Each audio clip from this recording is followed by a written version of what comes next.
For far too many around the world, peace and stability remain a distant dream.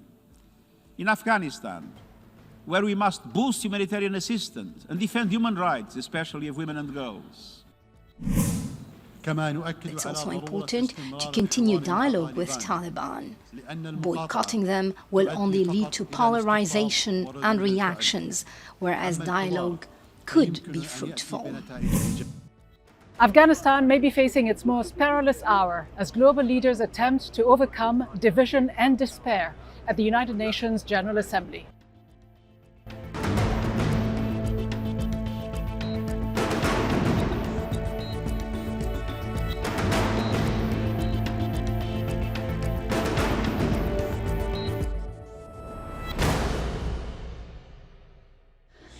Hello and welcome to a special edition of Inside America with me, Ghida Fakhry, at United Nations headquarters in New York.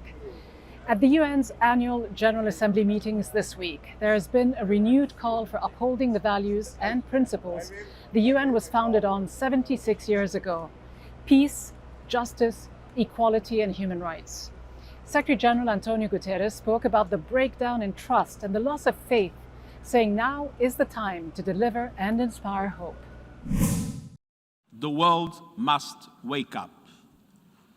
We are on the edge of an abyss and moving in the wrong direction.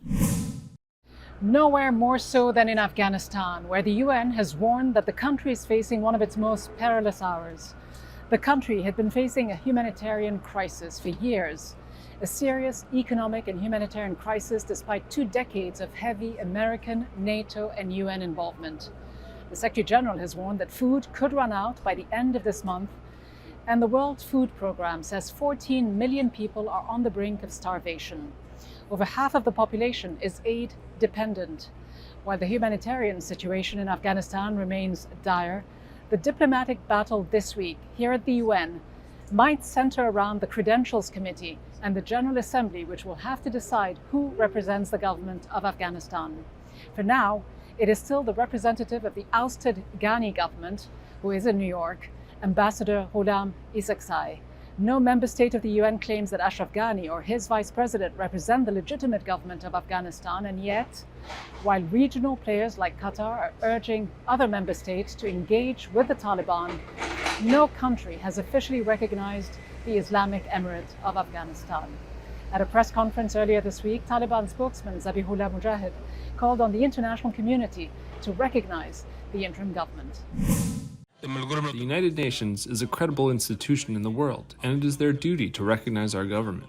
We also expect other countries, such as European countries, countries in the region, near and far, and Islamic countries, to strengthen their diplomatic relations with us and recognize our government.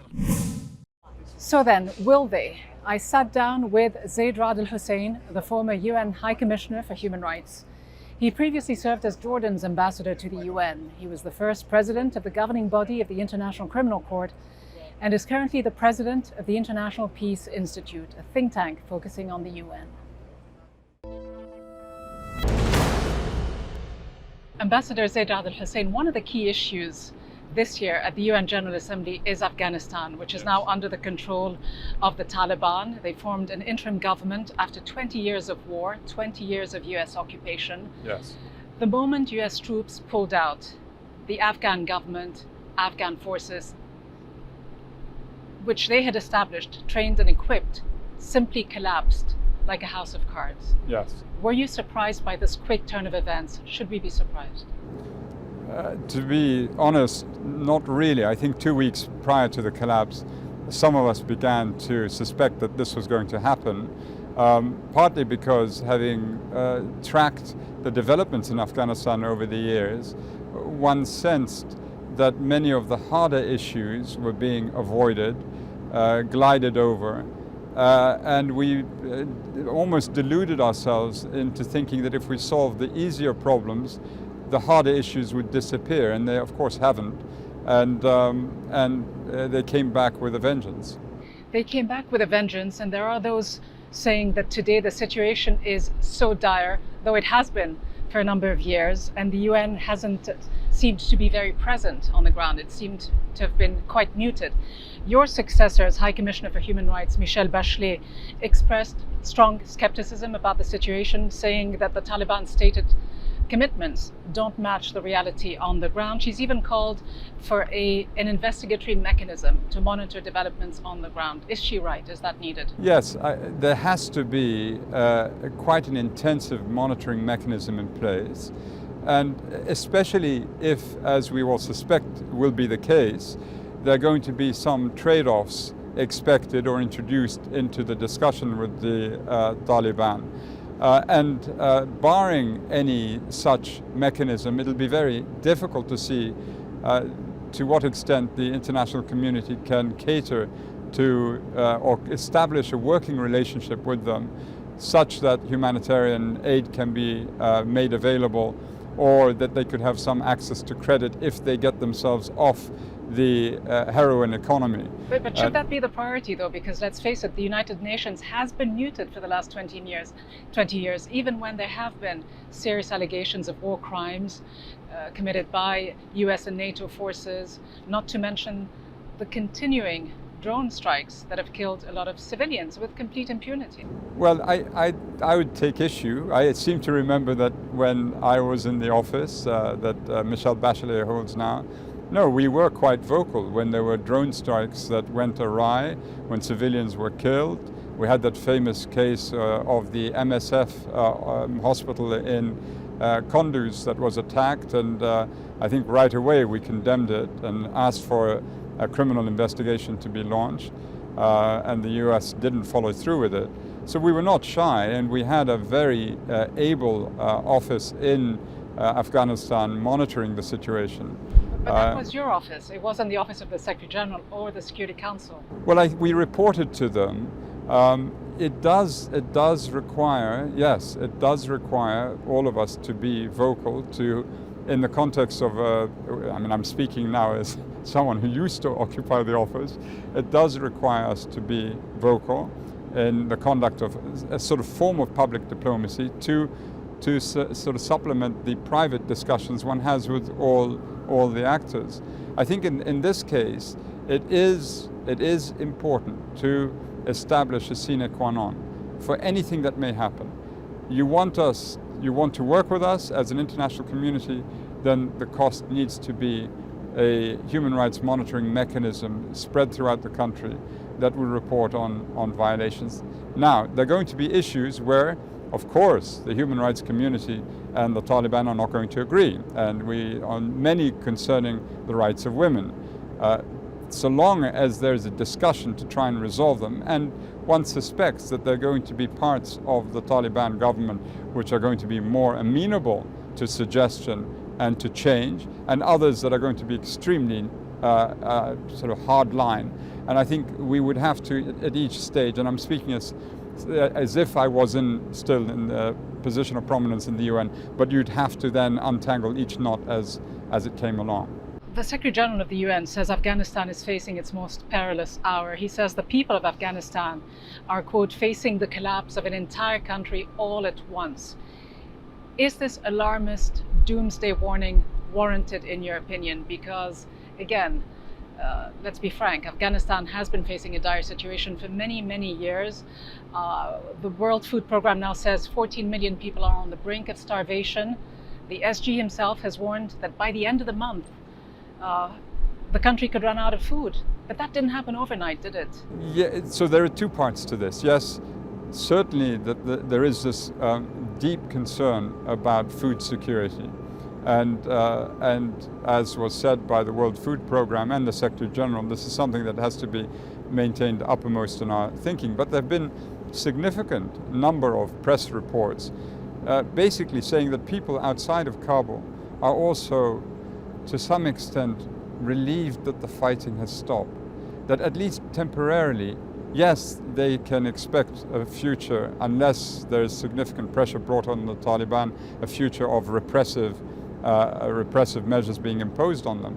But for the time being, there are no drone attacks, there's no fighting, and they're somehow relieved. And this has been reported widely.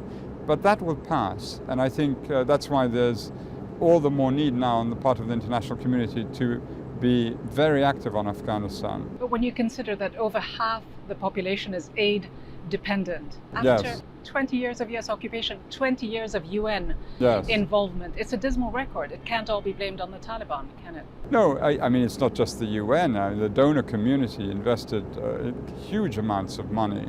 And again, part of it goes back to, I think, the original sin. All was staked initially on the abilities of Hamid Karzai. And as was reported over a number of years, and it also transpired that Richard Holbrooke, the late Richard Holbrooke, had deep misgivings about the capacities of Hamid Karzai. And yet he was elected twice in circumstances where the elections were thought to be rigged by some, or at least doubtful by many. And sadly, the UN, I think this was a tragic mistake, seemed to have certified elections that were rigged at the time. There will have to be a deep sort of analysis of this, because when you support a leader that may not, I mean, truth be told, as was said at the time, he was not a bloodthirsty warlord, but he had his shortcomings, and I think over the long term, the shortcomings created a problem for us, that we as the international community were building on sand, and you had a very determined enemy on the other side. Looking at the situation today and the Taliban's rule, the Secretary General of the UN says it's very important to engage with the Taliban at the present moment. Yet, right after the Taliban took over the presidential palace in Kabul, he had said we would be ready to talk to the Taliban once they form an inclusive government. There seems to be quite a bit of flip-flopping. How seriously will the United Nations be taken if it changes its view all the time, to engage or not to engage, and what has to come first? Well, this is a difficult issue, Ghida. At what point precisely does one begin a discussion with a group? When do you begin a discussion with the FARC-EP in Colombia? When do you begin a discussion with the Houthis? When do you begin in Yemen? When do you begin a discussion with the Taliban? When do they cross the line from being a group that you'll never speak to a group that you suddenly feel you have to speak to? And then within it, try and see whether there are groups that are amenable to change, to suggestion, to reform, and that's how mediation begins. So yes, I think I would say it's not a wise thing to wed yourself to a single position. You have to feel your way in. But clearly there has to be certain limits, or let's say red line, I wouldn't say red lines, but certain boundaries the international community, the UN should place in terms of its willingness to engage. I think the deeper problem is that you have a connection between the Taliban in Afghanistan and the Taliban in Pakistan, the TTP. They've been attacking Pakistan's security forces now for a number of years. These attacks are continuing, and the question must be asked, given the precariousness of the overall situation, between Pakistan, India, Kashmir, you have two nuclear powers, you have now a very difficult situation in Afghanistan. The impact of Afghanistan and Pakistan now needs to be studied extremely carefully. And this is something that we must be alive to as well. But what kind of message did the United Nations leadership send when the Taliban entered Kabul? The Secretary General pulled out his senior staff from the capital when the ambassadors of China and Russia all stayed put. Did he squander an opportunity to influence positively the Taliban? And can you see it in any other way than simply the UN running? Yeah, Ghida, I wish I was in the UN to explain to you what happened. To be honest, it would be complete conjecture for me to say anything.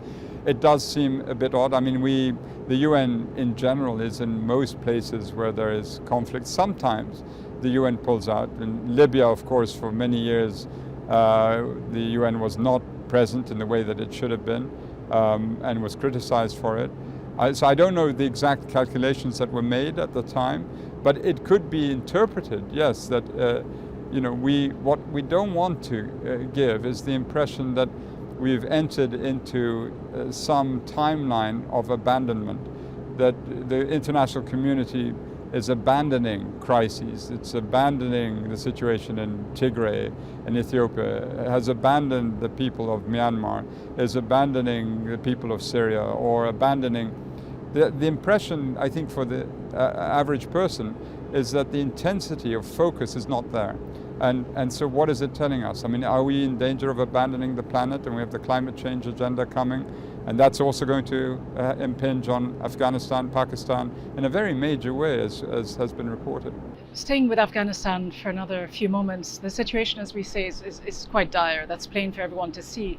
The first decisions that have been taken by the Taliban are far from being encouraging. The battle, though, this week here at the United Nations will be around the Credentials Committee, and the General Assembly will have to decide who represents the government of Afghanistan. It's an issue that could remain on the back burner for a while, but for now, it is still the representative of the Ghani government. He's still in New York, although I think no member states, not even the United States, recognizes that government as the legitimate government. It seems a little bit absurd. As a former permanent representative yourself for Jordan, how do you see the situation? What would your advice be? Well, I think there is this outside chance that once it discerns how difficult it is to govern again, and govern perhaps in changed circumstances. I mean, just technologically, Afghanistan today is not where Afghanistan was in 2001. People's access to news is still there. It's not completely cut off. And so governance will be hard. And they may decide at some stage to go for a government of national unity, including elements of the former, or let's say the current Ghani government, depending on how you view the situation. Yes, I mean, you touch on a very important point. I've seen it time and again. You would have a coup, for example, in a given country.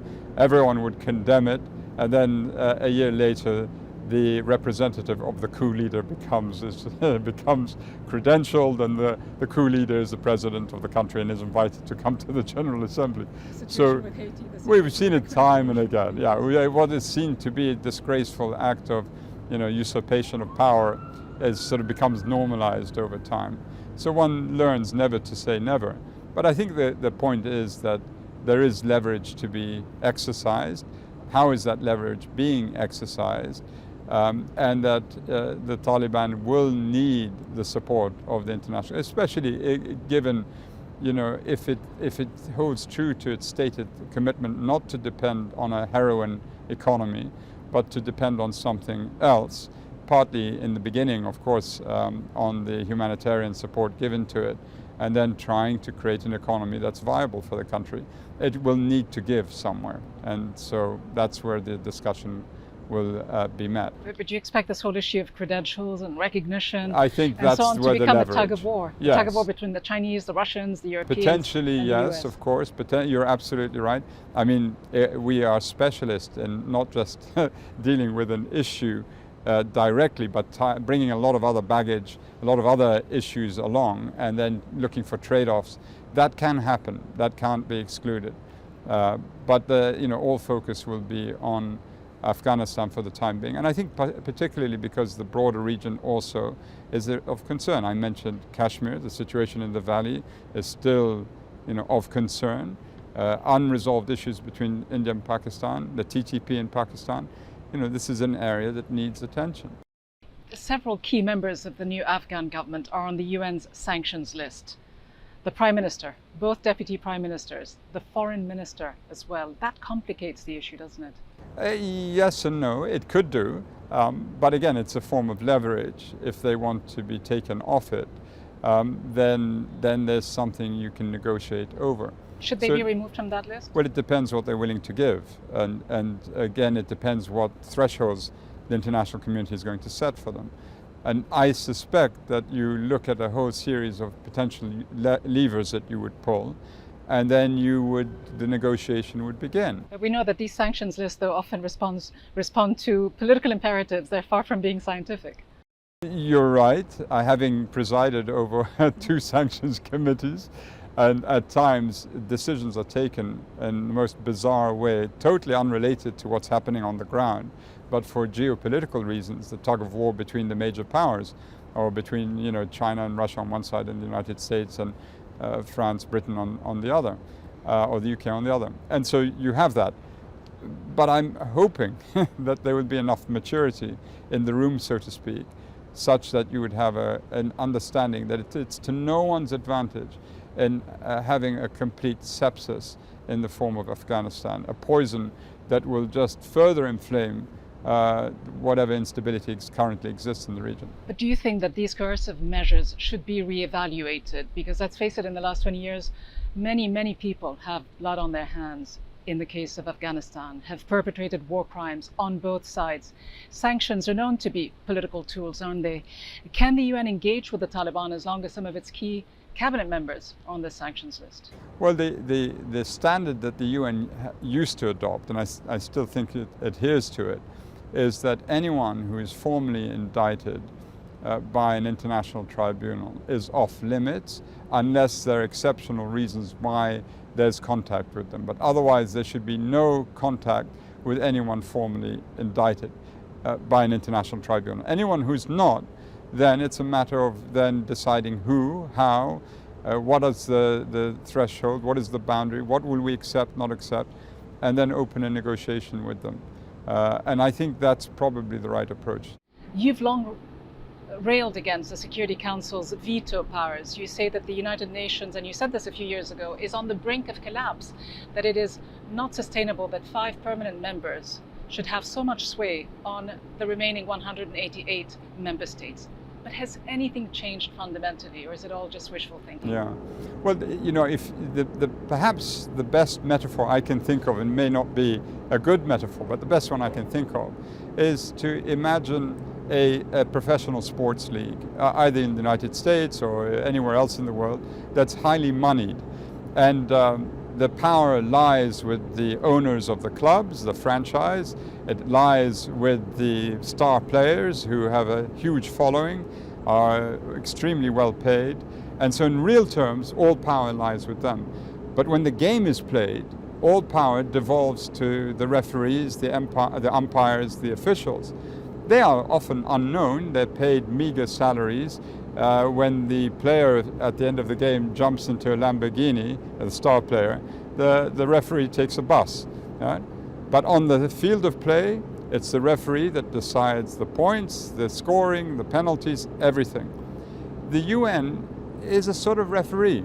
It's a sort of soft regulator of norms, of international law. Most of the treaties are lodged behind us here in this building. And yet, if you have a referee that isn't listened to, where the leading players are just basically dismissive, the game begins to collapse. The system begins to collapse, and people don't believe in it anymore. And we have conflicts after conflicts unresolved. We have suffering expanding. We have these global threats we don't seem to be able to deal with, biodiversity loss on a massive scale. And so one needs to ask from the leading players, where the power is, cede some power to the referee. And the referee needs to be more assertive in blowing the whistle. You could then have a different outcome altogether for the 21st century. Zeid Ra'ad Al Hussein, President of the International Peace Institute, former High Commissioner for Human Rights. Thank you so much for being with me. Thank you. Thank you.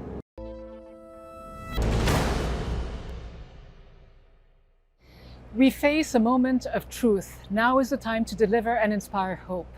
This was the warning from the UN Secretary General, who also said that now was the time to renew the social contract and make sure that the UN is fit for the new era. But how does the UN fix the problems that it has created decades ago, when it has allowed its key members, its star players, to continue writing the rules of the game, when they serve as referee and wield their red cards at will, selectively whenever it suits their interests? Afghanistan is yet another test that will expose the deep hypocrisies and weaknesses within the UN system, where all member states were not created equal, where sanctions punish rather than help the people whose interests the UN purports to serve. Sanctions largely used for political reasons, as former US Secretary of State Hillary Clinton candidly admitted, to suit American interests. Today, the question of recognition is also tied to what could be a problematic issue for the UN: the listing of a number of senior members of the new government in Kabul on the Security Council's list of quote-unquote terrorists. Some argue that terrorists, like other criminals, should be on Interpol's registers, not on lists drafted by principal members of the Security Council.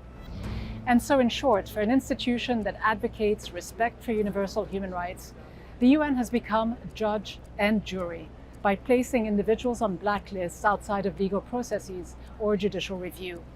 Since it joined the UN in 1946, Afghanistan has changed its official name no less than 6 times. Sooner or later, the General Assembly would have to accept, for a 7th time, a new official name for Afghanistan. For now, though, the Security Council, including some of its permanent members, which may be inclined to formally recognize diplomatically the new reality in Kabul, are once again in a serious bind. That's all from me, Fakhry, at the United Nations. Join us again next week for another look inside America. Till then, thanks for watching.